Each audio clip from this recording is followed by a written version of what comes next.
Ya, assalamualaikum warahmatullahi wabarakatuh. Jumpa lagi dengan saya Kang Mas Bayu di channel kesayangan ini, channel yang berusaha nguri-nguri kebudayaan Jawi. Masih tentang ilmu petung Kang Mas Bayu, petung Joko Jangkep, petung yang lebih tua daripada petung primbon, petung yang mampu menggambarkan laku perkawinan tiap 2,5 tahun sekali. Petung ini berkembang dalam budayaan masyarakat Abuge. Oleh karena itu saya sampaikan salam untuk semua sedulur Abuge seluruh Nusantara. Mohon izin untuk membacakan petung Joko Jangkep ini. Kang Mas Bayu, ini kemarin ada pertanyaan dari Mas Herman Haryanto ini ya, yang protes kemarin. Mas Sinal, Rabu Pon dan Sabtu Pon belum. Wah, ternyata setelah saya cek belum. Ada yang terlewat Kang Mas Bayu. Maka hari ini saya akan menguraikan untuk panjenengan. Ya, ini Mas Herman, ini ternyata ada yang benar-benar terlewat ini. Maka saya akan menguraikan untuk pasangan Rabu Pon dan Sabtu Pon. Ingat, pitung itu dijabarkan bukan untuk meramal masa depan saya ingatkan tetapi ini adalah hasil riset nenek moyang kita, sehingga apa yang terjadi antar pasangan ini dititeni terus. Oh, nek Rebo Pon karo Rebo Pon ketemu dadine koyo ngene. Dadine koyo ngene. Ditimpul, oh ternyata terbentuk pola. Oh, nek Rebo Pon polanya kayak seperti ini. Nah, ini adalah hasil riset yang bisa untuk menjadi pelajaran kita untuk memandang masa depan. Perkara cocok lah cocoknya jenengan diuji sendiri. Yang sudah menjalani misalkan untuk pasangan Rabu Pon dan Sabtu Pon nanti ya, yang akan saya uraikan ini, silakan cocokkan dengan laku kehidupan panjenengan.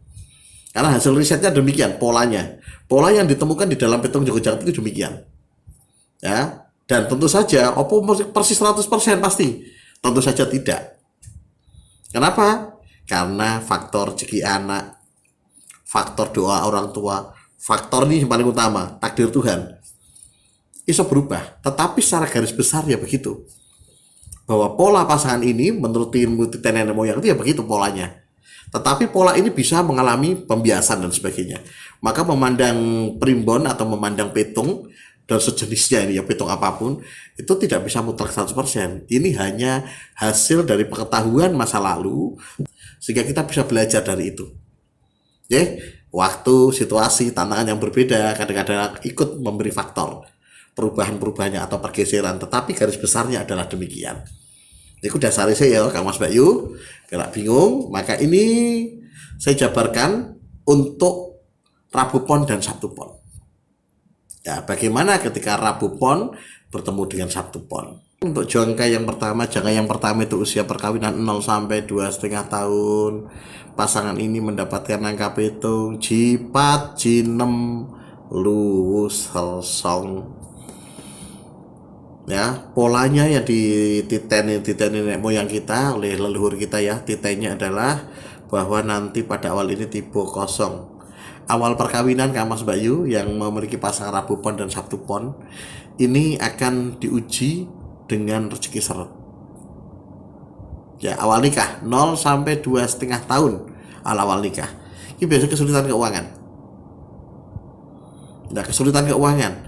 Gambaran kesulitan keuangan apa-apa yang diusahakan tidak membuahkan hasil. Tidaklah ya, polanya semacam ini. Tidak membuahkan hasil. Kalaupun membuahkan hasil, hasilnya ambil entah kemana. Ya, ini delalai ngono. Tapi saya dapat banyak delal pas ini. Ya, kenapa? Karena dengan wakil sodakoi. Jadi ingat, sodakoh bisa menghasilkan rezeki dibalas 10 kali lipat. Delalai rajin ahli sodakoh. Wakeh sodakoh. Sodakoh itu apa ya istilahnya ya? Bersedekah atau berbagi, ahli berbagi ya. Nah ini, delalai rezekinya wakeh. Tetapi benarkah ketika pas rezeki kosong ini sok banjir? Bener banjir, tetapi kemudian itu mau akeh metu nih. Sehingga pada akhirnya aku rada kurang. Nah, pada akhirnya tetap ada kurang. Tapi lu enak ngono Kang Mas Bayu. Jadi lu enak di duit akeh tapi ditokno Kang sedekah saya akeh. Keluar untuk bantu iki untuk kepentingan ini, tapi kan ada duitnya. Walaupun pada akhirnya kurang sidik-sidik. Tenimbang ini nanti duit. Ya, nanti duit ya bingung. Kedesak rono kesari malah stres. Mendingan di duit akeh tapi metune akeh. Dan usahakan untuk sedekah.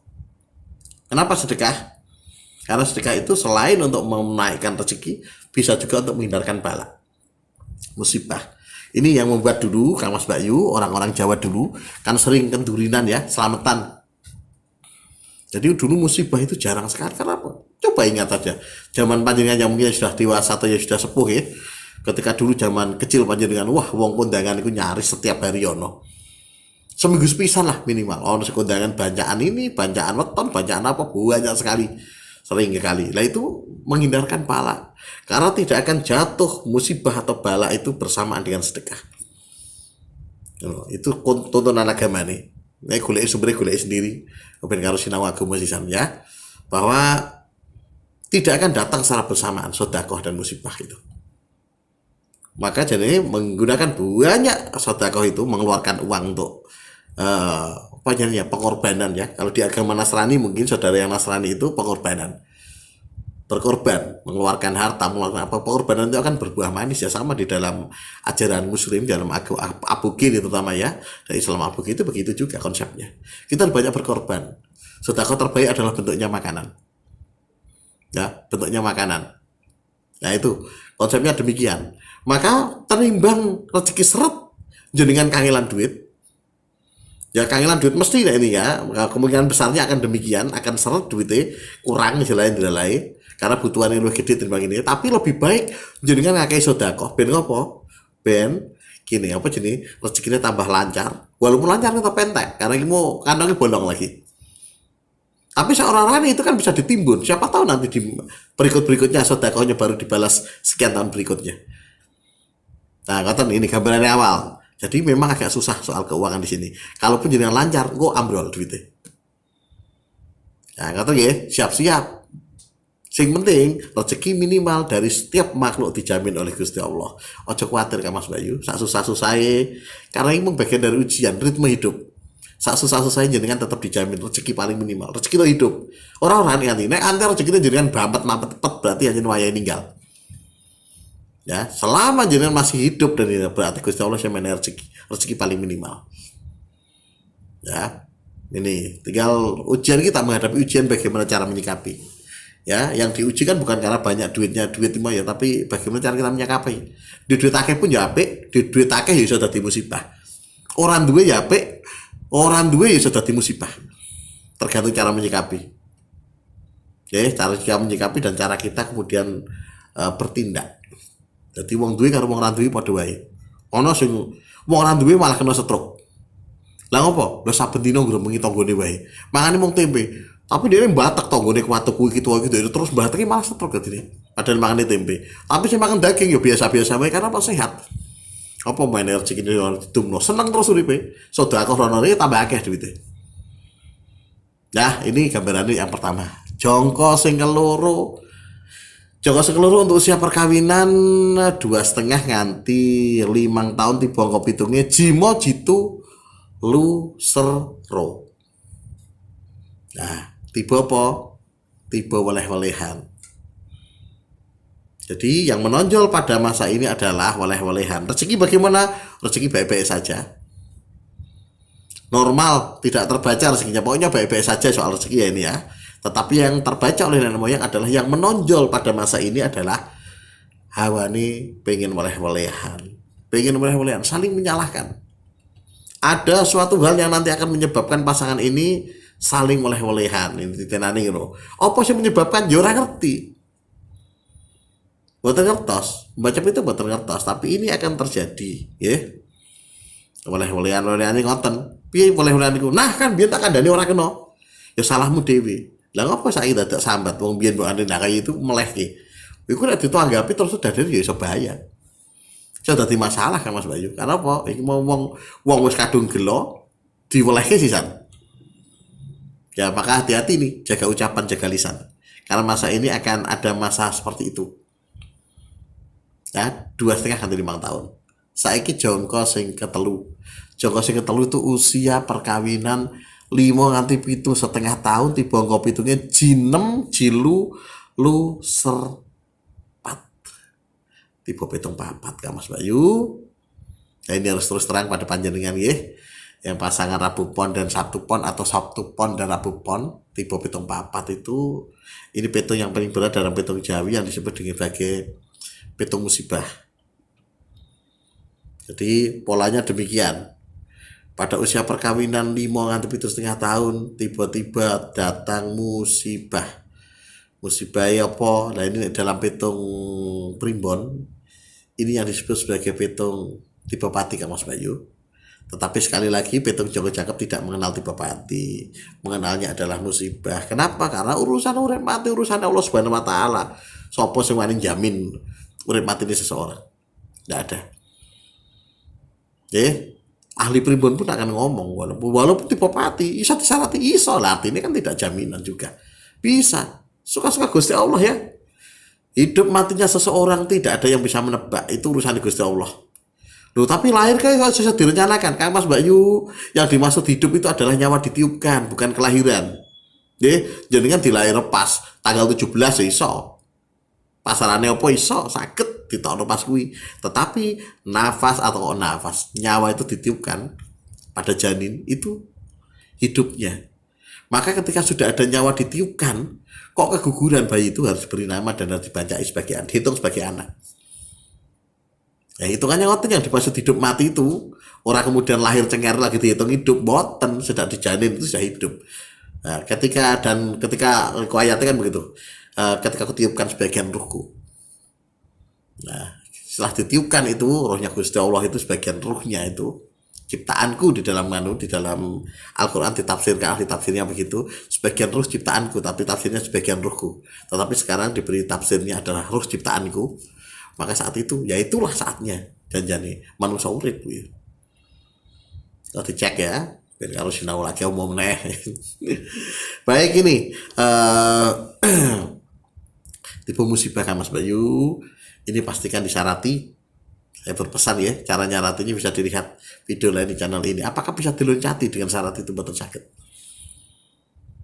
Ya, jadi akan tetap mengalaminya. Tapi mengalaminya semoga saja mung awak gemblegeskan begitu bisa. Ya, hanya sedikit saja musibahnya tidak berat kan begitu ya. Kenapa? Karena ini memang itu polanya yang dititeni nenek moyang demikian. Berarti ketika pasangan Bupon dan Sabtu Pon itu gaduk itu pada jongkos yang ketelu itu begitu. Nah, siapa yang bisa kena? Pasangan ini, ya, istri, suami, dua-duanya bisa kena. Bisa mengenai orang tua, bisa mengenai mertua, bisa mengenai saudara, bahkan juga bisa mengenai anak jika sudah lahir anaknya. Ya, itu jongkos yang ketelu, saiki jongkos yang kepapat. Jongkos yang kepapat itu usia perkawinan 7,5 nganti berapa ya? Nganti 10 tahun berarti. Tiba ngopi hitungnya jiji jilu ro serpat. Tiba pitung papat meneh.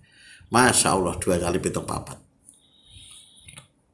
Nih, datang lagi pitung papat. Artinya selama 5 tahun berturut-turut dari usia perkawinan 5 tahun sampai 10 tahun itu jenengan ujiannya buahnya ini berat ujiannya. Ya, maka pastikan perbanyak disyarati. Nggak perlu apa sepanjang tahun ya disyarati terus. Jadi manakipan kalau manakipan ya nanti caranya dilihat saja dari video di channel ini ya, cara mensyarati pitung papat. Itu nanti setiap tahun ya terus pas pernikahan, pas tiba nikah ya, atau pas apanya, pas tahun terserah jenengan dipaske ya. Setiap tahun nek iso kuwi. Tapi awal-awal janjane syarat ini ku mau perkanu setiap memasuki masanya ya. Jadi ketika pas usia 5 tahun pasti lah itu langsung dan dibanjai. Tetapi lebih baik lagi kalau setiap tahun ya, mengurangi dampak, benar-benar mengurangi dampak ya begitu. Ini karena datang di usia 5 sampai 7,5 sampai 10 tahun 2 kali ini. Suwi ini 5 tahun ya. Kan banyak ujian-ujian yang akan jenengan alami. Ya, ini berdasarkan catatan dari ilmu titen nenek moyang demikian. Ketika pasangan ini gato. Sekarang jongko sing ke 5. Jongko sing ke 5 itu usia perkawinan 10 nganti 12,5 tahun. Tiba angka pitungnya jiro jipat ro sernem. Tiba pitung 6 itu apa? Rezeki lancar. Jadi setelah melewati beberapa ujian tadi, datang rezeki lancar panjenengan di usia 10 nganti 12 tahun. Gambarannya biar rezeki lancar, apa-apa yang diusahakan membuahkan hasil. Obat sidik dadi hasil, orang sidik dadi hasil. Dilalagi peluang akeh banget dan menghasilkan. Piro hasilnya? Suka-suka Gusti Allah. Iso duwene gede-gede iso. Iso duwene cilik-cilik ya iso, tapi lancar. Jadi perkara rezeki itu salah satu perkara yang urusannya Gusti Allah. Kayak Mas Bayu itu hak prerogatif gitu ya, Gusti Allah. Jadi ketika pasti bawa rezeki kan rahasia Gusti Allah nggih. Rezeki paling minimal rezeki dijamin Gusti Allah nggih. Karena rezeki paling minimal dijamin Gusti Allah. Semua makhluk dijamin rezeki paling minimal. Tapi perkara rezeki liane, nah tekannya rezeki satu bedek dalam petung bisa diraba kapan datangnya. Kalau yang ini mau 10 hampir setengah tahun. Tapi yang tidak bisa dibaca oleh setiap apapun adalah berapa kadarnya yang diterima. Ya suka-suka Gusti Allah. Jadi kan dibilang gelondong gede soalnya kesandung. Wah nyandung ternyata inten. Ya wis lah. Iso wae. Nek undian gue dan sak miliar. Suka-suka Gusti Allah Kang Mas Bayu. Tapi di sini nanti jenengan dapatnya rezeki lancar. Rezeki lancar untuk gelondong akeh gede-gede. Iso gede cilik ya iso. Atau dapat kecil-kecil tapi terus-terus. Tapi pada masa 10 hampir 12 tahun ini panjenengan nanti akan mengalami kondisi yang wis kepenak istilahnya. Ya itu gambaran untuk pasangan Rabu Pon dan Sabtu Pon ketika gadok. Nah ini yang terlewat ya. Ini petung ini terlewat kemarin ternyata. Keloncatan. Ini sudah saya uraikan. Jadi ingat-ingat, ini sekali lagi saya ulangi, petung itu digambarkan untuk panjenengan, bukan untuk meraba masa depan, bukan untuk meramal masa depan ya. Tetapi ini adalah hasil dari pemikiran atau hasil dari karya nenek moyang kita untuk niteni bahwa nek gadokan iki karo gadokan iki dadine koyo ngene. Jadi kita sedang belajar pola hidup, belajar pola gadokan. Fungsinya apa? Untuk bisa mengantisipasi. Nek polanya nanti seperti ini, maka kita harus seperti ini. Semoga ini bermanfaat. Ya, cukup sekian. Assalamualaikum warahmatullahi wabarakatuh.